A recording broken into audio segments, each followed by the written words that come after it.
In part 1, we discussed the K-factor and analyzed flow in a 90-degree bent pipe. In part 2, we'll discuss validation, mesh setup with cfMesh and blockMesh, and compare results among these meshing utilities. We'll validate our analysis with the theoretical K-factor. What is K-factor? When flow hits a bend, it experiences chaos, separation, and swirls, causing significant pressure drop. This is called the minor loss, given by the Darcy-Weisbach formula with K, the minor loss coefficient, instead of the friction factor. This K comes from the Crane technical paper, number 14N, as discussed before. We are working with water as usual, with the same pipe diameter. The only change is the pipe's total length. You can pause the video to see the dimensions we are using. The theoretical K-factor from the Crane technical paper is around 0.2, giving a bend pressure drop of about 25 pascals. The friction pressure can be calculated using the formula with the friction factor from our previous video. This gives a friction pressure of about 125 pascals.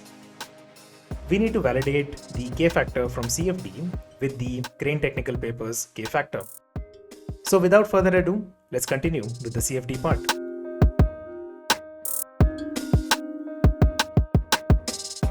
Now, another important thing that we can show here is essentially explain how your pressure is changing across the entire length of this pipe. Now, this cannot be a very simple, line plot that you can make, because it doesn't make sense to make a straight line plot here and then the straight line plot all the way here. Instead, what we want is we want to make something called spline. So with the spline source, you could give these multiple coordinates and essentially cover the entire length of this particular pipe. So as you can see, this right here is my spline source. I have given these amount of points. If you want to look at what my pipe essentially looked like, I have taken the opacity to a very low number, and I've tried to fit this spline to the center line of my particular pipe. I don't know how successful I've been with it, but this is what I ended up with. This will be provided in the GitHub. You can just open the state or essentially do load state here, and you can see what I'm seeing right here.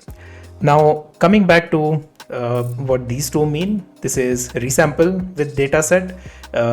Why I'm doing resample is to increase the resolution of my data so that enough points are present here for me to capture them in a plot appropriately. So with the plot data, essentially what we have here with this spline is, in the X-array we have the points of magnitude, and on the Y we have the kinematic pressure that we had. This essentially tells you right at the inlet you have somewhere around 152.585 at this point. This doesn't tell you the area average, and at the same time at the outlet this tells you that pressure is so low, somewhere around 1e minus 18, essentially giving you the pressure drop of close to 153 somewhere around here. And you can see around these points the pressure, let's call this somewhere around 0.23 meters. So 0.23 would be somewhere around here. The pressure has become so low at this one point, and as we go higher the pressure again increases. So let's do one thing here. So we start all the way here at my inlet. Now let's go to the next different points here. You can see that the pressure has gotten this jump somewhere around here, and in between the value of my pressure is also gotten low. So at these different points, let's go. So it's happening because this is not sorted appropriately. Now if I sort everything, there you go. So this is the point where pressure is the lowest at the bend, and suddenly there is a ramp that is happening right here, and as I keep increasing the length, the pressure keeps dropping, so on and so forth. So this gives you again an idea of how you can read the pressure data across the length of your entire pipe. If I increase this to even 500, let's say, and hit apply, I will have more amount of points here, and I can very readily view what my pressure data looks. So if we keep going downwards, now you can see the curve somewhere around here is, much more defined in that sense. So if I go somewhere around here, so as you can see, the pressure value is steadily declining somewhere around 74, 72, 70, and the lowest being somewhere around 65, 65.73 perhaps. And from there, it again ramps up in the upward trend for a bit, and afterwards it just goes down and down. So the peak again happens somewhere around 82.29, let's call it, and afterwards it is just downward spiral, and the final point that we arrive at somewhere around 0 right here.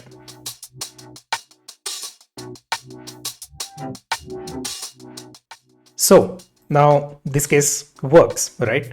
Well, there's a caveat there as well, as is with everything in life. The mesh for this particular case is not the greatest. Let me explain why.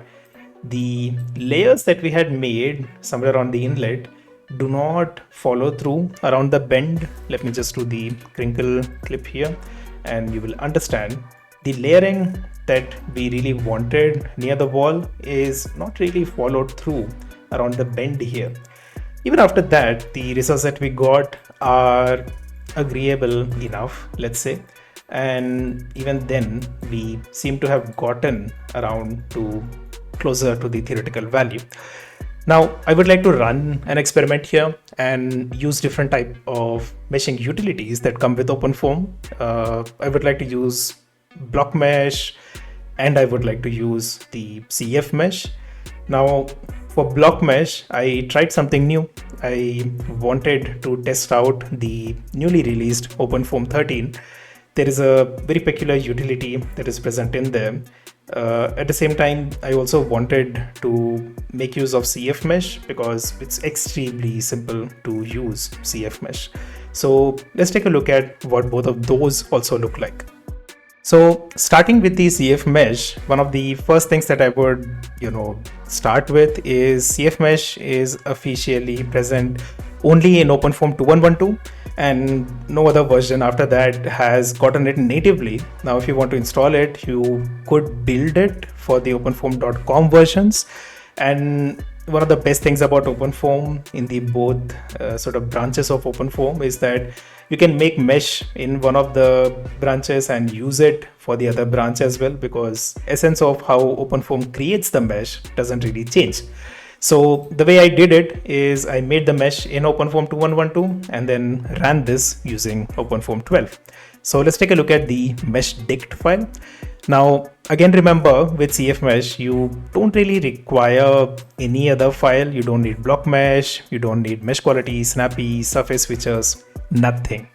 So with mesh quality, you are only interested in one file and one file alone. You could keep it anywhere really. So what I essentially did is for each of the, files that I created, I just added the patch name at the end of it. Now you need to remember that all the STL files that we've created here are in the ASCII format, and that's why I'm able to open these in my notepad. And since I've added these names here, I'm able to reference them right here. Now the commands that I've used, I'll just place them on the screen right now. So the first command that you can see, this essentially divides the domain into different type of patches. It tries to divide the domain into multiple phases, which can be grouped into the patch name. That's where giving the name for your STL solid essentially comes into play. So inlet will be divided into inlet 1, inlet 2, inlet 3, so on and so forth. And same will happen to outlet and walls. That's why we have this keyword here with the apostrophe and the dot star. So I'll just explain what this mesh dict file is. Essentially, we are saying that once you have converted the bent pipe STL into the FMS, I have created this FMS format, and this contains all of the data of my surface mesh. This is native to the cfMesh interface. The maximum cell size that I'm trying to give is 0.0025 or 2.5 mm. Minimum cell size is 2 mm. So is the boundary cell size.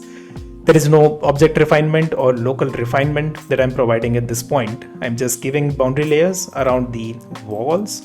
I'm just giving one layer with a thickness ratio and everything else not mattering. Except for this means that the first layer thickness should not exceed somewhere around 2 mm. Now also we have the rename boundary. We are just renaming everything that is inlet_1, 2, so on and so forth into inlet, calling it a type patch, and the walls. Now that that is out of the way, we will just run the command called Cartesian mesh. So once I run this command, I will end up with the mesh that looks something like this. So let's take a look at this mesh. Okay, so what you can see here is just one layer has been created. That too, it's not too uniform. And if I take a cut plane, let's do Z normal and hit apply. And let me do this. Let's do Z, let's do camera parallel, and let's do wrinkle. So as you can see, the one layer of mesh that I wanted to make is, essentially present somewhere around there. It is trying to capture the near wall as much as possible.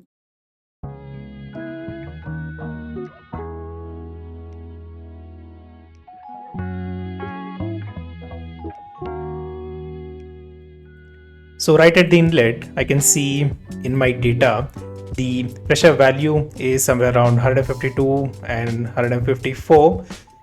Very similar to what we had seen previously, somewhere around 153.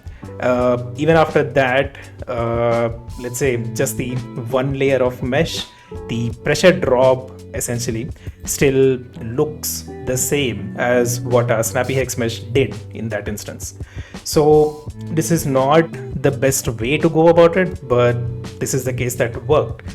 Now we could, sort of compare the spline data here as well. Let's take a look at that.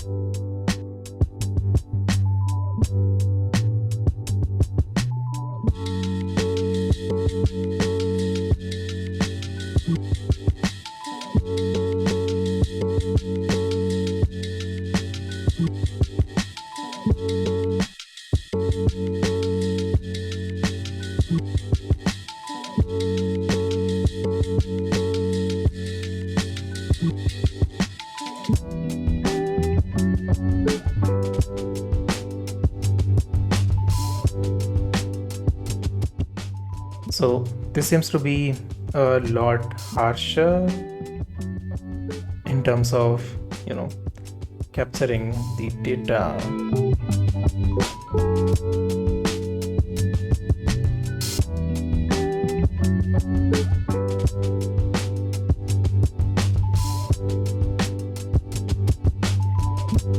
So for the both plots, we can see the trend is somewhere around the same, even if I, zoom in at certain intersections. Yep.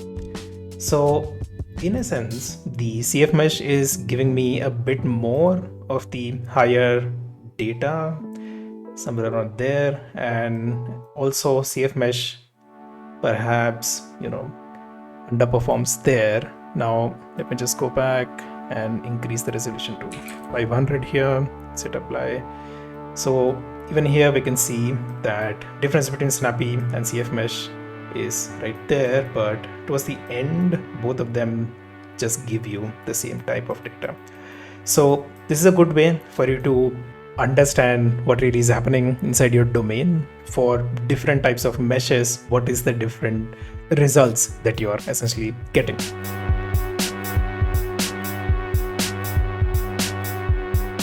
So this is the case that we have built with blockMesh. I would first want to show you what the mesh looks like, and then we will discuss what exactly does my blockMesh dict looks like. So as you can see, we have made the structured mesh around the walls, but at the middle, we have not made the usual square that we used to. Now we could make that mesh as well, but starting with this, you could see that the elements are much more skewed somewhere around here. If I just want to take a look at the inlet here, so you can see the pressure is higher, or what we are usually used to. This is much higher than what we see. Now let's take a look at how this mesh is essentially made. So as you can see, the mesh is made with multiple variables that we have defined here. We've tried to make the mesh with 20 mm diameter with the first length 200, the inlet to the bend, and then bend to the outlet to 400, bend radius kept to 30. At the same time, certain vertices to capture the arc effectively, this is there, and the number of divisions that we are giving right here. So this provides a good view for you to make the structured mesh that you want. Now I would provide another type of mesh that blockMesh can do with the essential square in the middle. We could do that as well. And with that, I would want you to attempt what the mesh looks like and what the results also look like. So towards the end, we are creating the arcs. We've created the number of blocks here, and we've just defined our inlet, outlet, and walls. Now coming to the results itself, in this instance, the case might not be the best to go about. Let's compare the results between the three.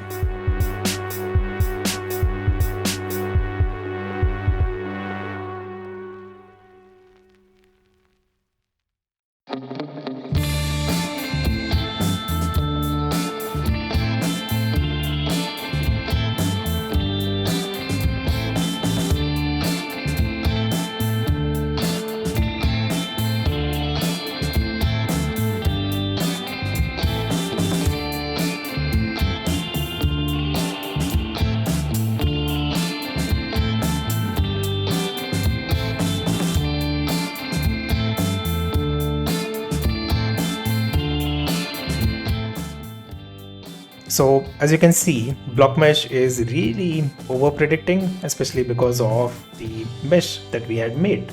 The skewed elements do not really help our case here as well, and essentially the full size mesh that we had provided is not enough to capture the results appropriately. So all the three cases that we see here, essentially for my pressure value, are pivotal in really understanding how is my data really performing.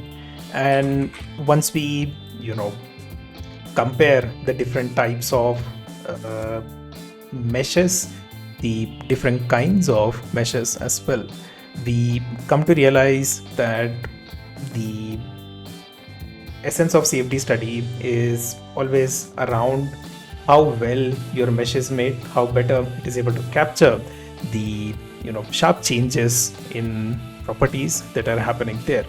At the same time, we are really interested in the pressure drop itself. So at the end of it all, the closer to the theoretical value that we've calculated, the better it becomes for our case. So I will provide the better mesh for blockMesh specifically. I would want you to essentially try if that works for you or not. And at the end of it all, I hope this video helped, especially for such a complex bend sort of a geometry in how to mesh it using both Snappy Hex Mesh and cfMesh. Now with Snappy, there are a bit more caveats on how to better make the layering as well. I have been able to make a single layer all over the entire bend. So as you can see, in this case, the one layer is really well captured it is able to, give the right kind of resolution that we even want.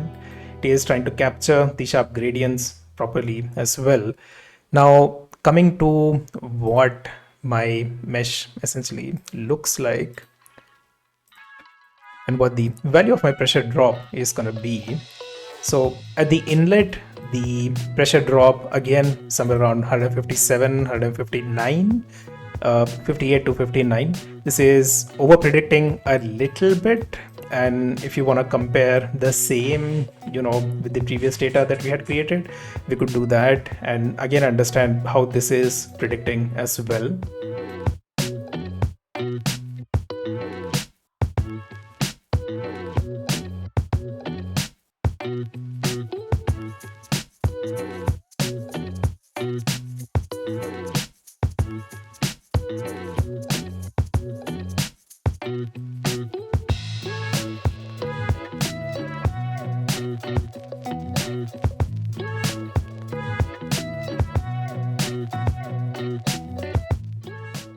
So as you can see, the blue plot here, this is the snappy second time. Now coming to near the bend, this behaves somewhat similar to our previous case. It is telling me that the lowest pressure is somewhat delayed and there is no real spike in this particular case as well. Now for the internal dynamics of what your pipe is going to behave like, for that analysis, this becomes really necessary. That is out of scope for what we want to do here. Rather, we just want to understand the pressure drop. So if that study is something that is necessary for you, where you want to understand the impact of bend and the dynamics of the flow within, I would really advise you to create a better mesh near that bend with probably a bit more layers. Now that mesh is available, and since that mesh has more cell count, I would provide how to make that mesh in my GitHub.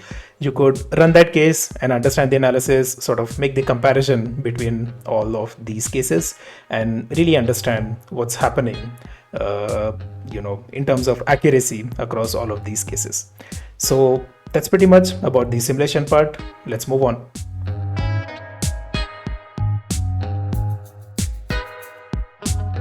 We ran a total of 9 cases, 7 with cfMesh, 1 with cfMesh, and 1 with blockMesh.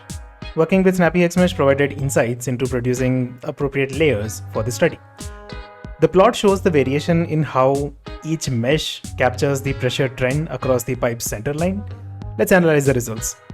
cfMesh cases gave good results, with the 5th case setup achieving the best performance with 13.6% error and a k-factor of 0.2272. This was close. cfMesh worked really well, even with a single non-existent, non-uniform layer, resulting in 12.8% error and a k-factor of 0.2256. blockMesh performed poorly due to skewed elements with 180.46% error and a k-factor of 0.56. This goes to show that mesh quality is crucial for your study. I recommend reviewing the case setup files and trying them out. I'll upload a blockMesh case with a better mesh to test the efficacy of structured mesh with pure hexahedral elements. In the next part of our pipe flow series, we'll discuss conjugate heat transfer for internal flows. See you next time.